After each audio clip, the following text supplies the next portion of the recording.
안녕하세요. 코인 수직남입니다. 제가 팔에 털이 너무 많네요. 처음으로 이렇게 펜을 잡아봤습니다. 오늘 영상의 제목 잘 보이나요? 오늘 영상의 제목은 글씨가 좀 제가 원래 악필이기도 하고 빨리 해야 되니까 좀 글씨가 안 이뻐도 양해 부탁드립니다. 차트보다 글로벌 시황이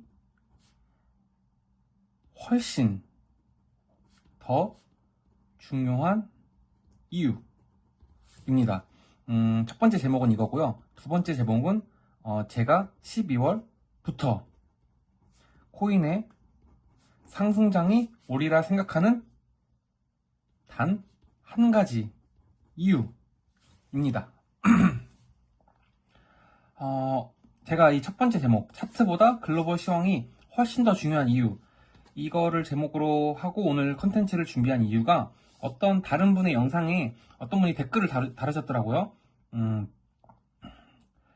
질문의 요지는 그랬습니다. 차트가 더 중요한가요? 아니면 글로벌 시황이 더 중요한가요? 였습니다. 이 댓글을 보고 제가 조금 답답한 마음이 들어서 이거에 대해서 설명을 좀 드려야겠다라고 생각이 들어서 이렇게 컨텐츠를 준비하게 되었습니다. 일단 먼저 차트 뭐부터 설명을 드려야 될까요? 먼저 이 글로벌 시황, 현재의 글로벌 시황이 어떻게 흘러갈지에 대해서 제가 한번 말씀을 드려보겠습니다. 일단 이론적인 내용부터 좀 설명을 드려야 할 것 같은데, 우리가 익히 알고 있는 2021년도죠. 2021년도에 어떤 일이 일어났었는지 그거에 대해서 설명을 드리겠습니다. 우리가 잘 알고 있듯이 2020년도에는 코로나가 있었죠. 코로나가 발생한 이후 미국뿐만 아니라 전 세계에서 기업과 가게와 전 세계가 올스톱 됐으니까 이 경제가 다 죽어버렸으니 돈을 풀어서 전 세계를 살리자라는 정책이 실시하게 됩니다. 이게 바로 QE죠. 양적 완화. 전 세계에 돈을 다 엄청 많이 풀었습니다. 이 QE가 이렇게 진행이 됩니다. Y축은 제가 공대를 나와서 좀 이런 거에 집착을 하는데 머니라고 하겠습니다. 전 세계 돈이 사실 정확히 그리면 이렇게 되겠죠? 엄청 많이 풀리게 됩니다. 바이든 정부 시절에. 근데 연준에서 이 양적 완화를 어느 순간 멈추게 됩니다. 그게 바로 이 테이퍼링입니다. 이 테이퍼링이 뭐냐면 돈을 이렇게 푸는데 이 돈 푸는 속도를 줄이겠다. 변곡점이죠, 변곡점. 돈을 수직으로 엄청 많이 풀었는데 돈을 풀긴 풀겠지만 그 돈 푸는 속도를 줄이겠다 라는 걸 2021년도 11월에 발표를 합니다. 자, 한번 뉴스를 봐볼까요? 제가 뉴스를 준비를 해왔는데 2021년도의 뉴스를 한번 봐보겠습니다. 아이고.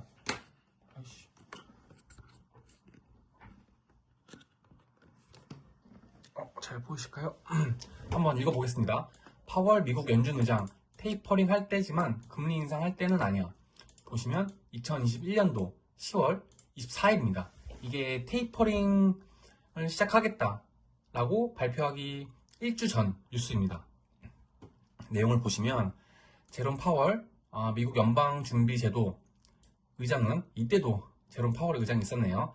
이제 조금 있으면 못 볼 것 같긴 한데 그동안 정말 고생을 많이 한 것 같습니다. 이 의장은 공급망 병목과 높은 인플레이션이 내년까지 지속될 것으로 내다봤다. 연준의 자산 매입 축소, 이 테이퍼링이 임박했음을 내비치면서도 당장 금리를 올릴 계획은 없다고 밝혔다.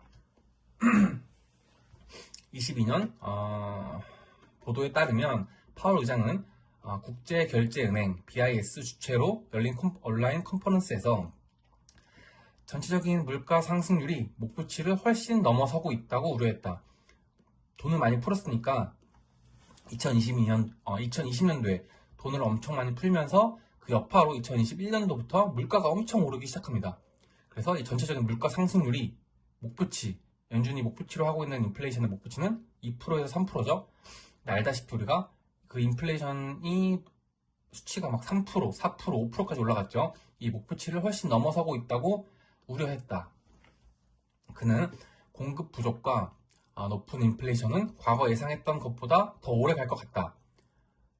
지금이 2025년이니까 돈을 그만큼 급속도로 많이 풀었으니까 그 인플레이션이 과거 2021년에 파월 의장이 예상하기에 이 인플레이션이 생각보다 오래 갈 것 같다라고 예상을 한 거죠.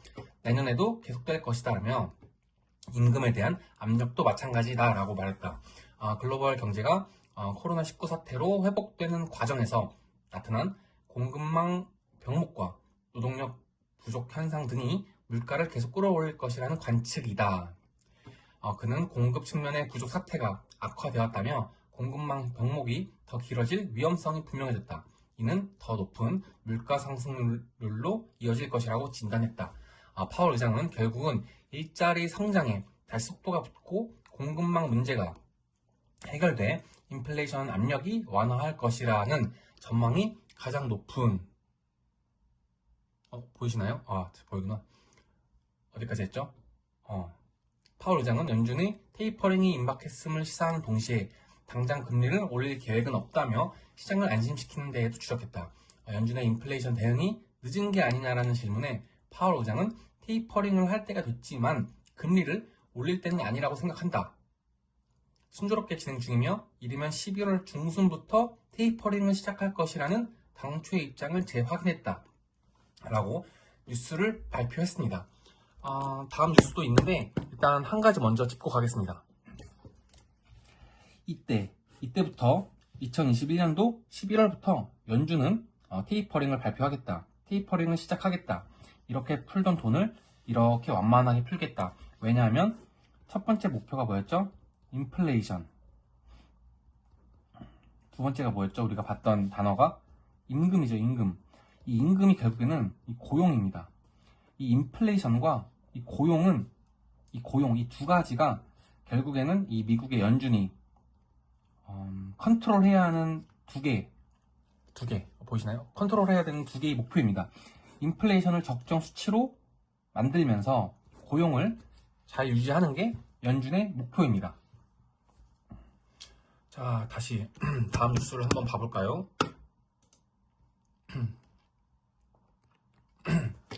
파월 테이퍼링 2021년도 11월 4일이죠. 테이퍼링 금리 인상 신호 아니다. 인플레 병목 때문. 미국 연방준비제도 페드 연준 FOMC에서 자산 매입 규모 축소 테이퍼링 발표를 한 가운데 제롬 파월 연준 의장이 테이퍼링 결정이 금리 인상을 암시하는 건 아니라고 선을 그었다. 보시면 공급망 문제는 내년에도 이어질 것이고 물가 상승 역시 마찬가지라며 내년 2분기, 3분기 등등 여러 가지 얘기를 합니다. 여기서 한 가지 이제 중요한 게 2021년도 죄송합니다. 2021년도 11월에 테이퍼링을 시작했습니다. 그리고 이거 제가 지미나이로 한 번 더 컨펌을 한 내용인데요. 지미나이로 컨펌을 한 내용인데 보이시죠? 2021년 연준 파월 의장이 테이퍼링을 시작한 일이 며칠이야. 이렇게 했을 때 11월 3일 자산 매입 축소 테이퍼링의 시작을 공식적으로 발표했습니다. 발표일이 2021년도 11월 3일이죠. 자, 다음은 업비트 차트입니다. 보시면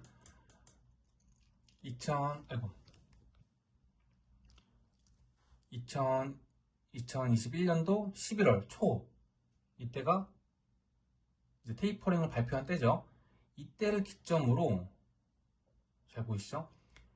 비트코인이 엄청나게 하락을 하기 시작합니다. 여기서부터 원화 기준으로는 얼마죠? 네, 1000만 원이었나요?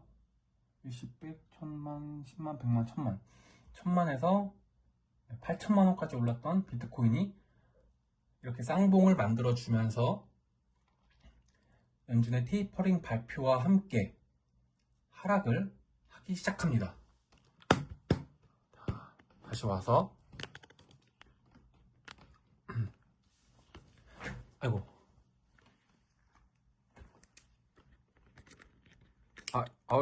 죄송합니다. 왜 이렇게 털이 많냐.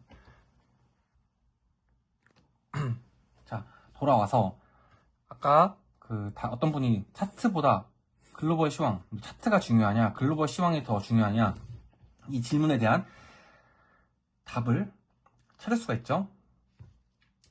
차트 분석은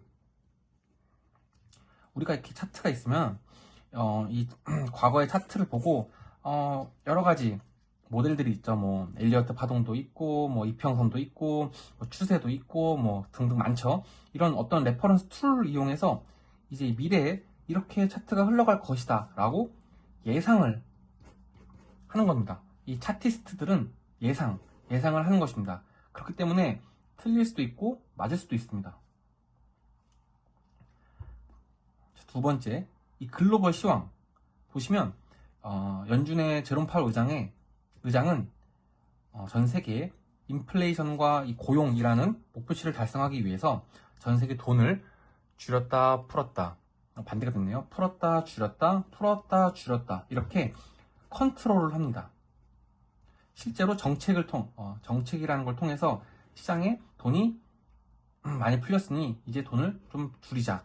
지금 고용이 너무 안 좋으니 시장에 돈을 좀 풀자라는 이 정책을 통해서 실제로 시장에 돈을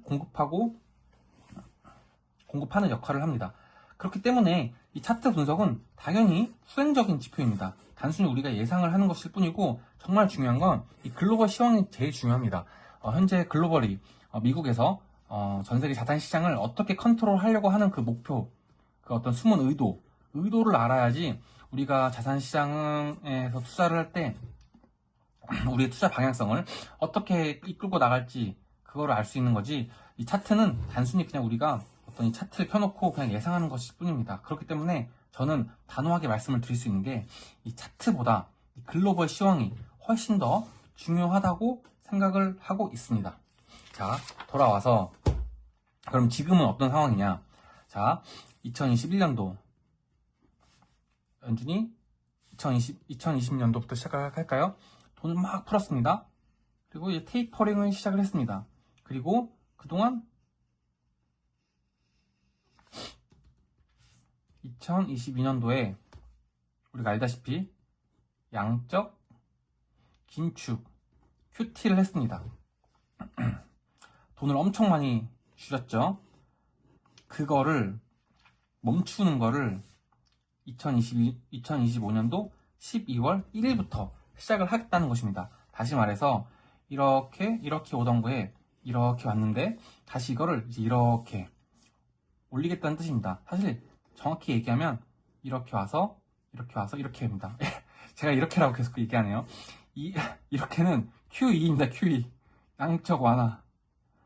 이 양적 완화를 하는 근거는 이제 디스인플레이션이라는 게 있는데, 제가 이제 여러 가지 자료를 보면서 이 디스인플레이션이라는 시그널이 조금씩 나오고 있는 거를 이제 봤는데, 이 내용이 좀 셀 것 같은데, 이 디스인플레이션은 발생하면 안 됩니다.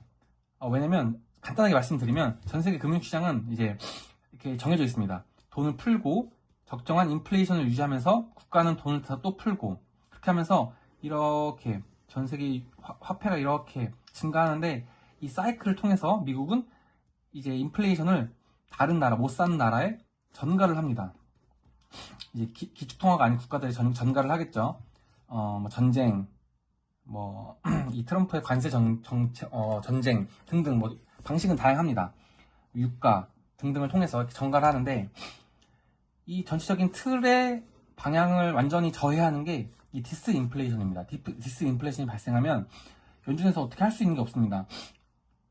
왜냐면 금리와 양적 긴축, 양적 완화를 통해서 이 전 세계 자산 시장과 이 고용, 인플레이션을 컨트롤해야 되는데, 디스인플레이션이 발생하면 정말 안 됩니다. 왜냐면 이 내용에 대해선 아직은 시장이 이 디스인플레이션에 주목을 하고 있지는 않으니까 나중에 좀 더 자세히 설명을 드리기로 하고, 일단은 이 양적 완화 QE로 가기 위한 첫 번째 단계, 양적 긴축 종료를 12월 1일부터 한다고 합니다. 그러면 조금 있으면 이제 이 디스인플레이션이 발생할 우려가 있다.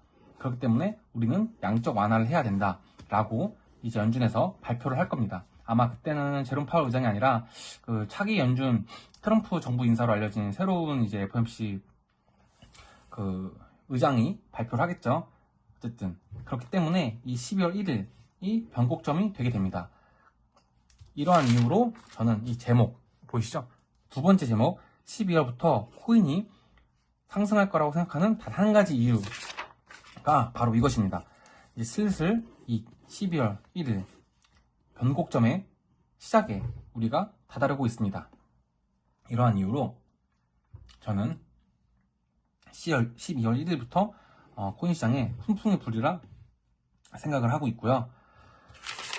네, 여기까지입니다.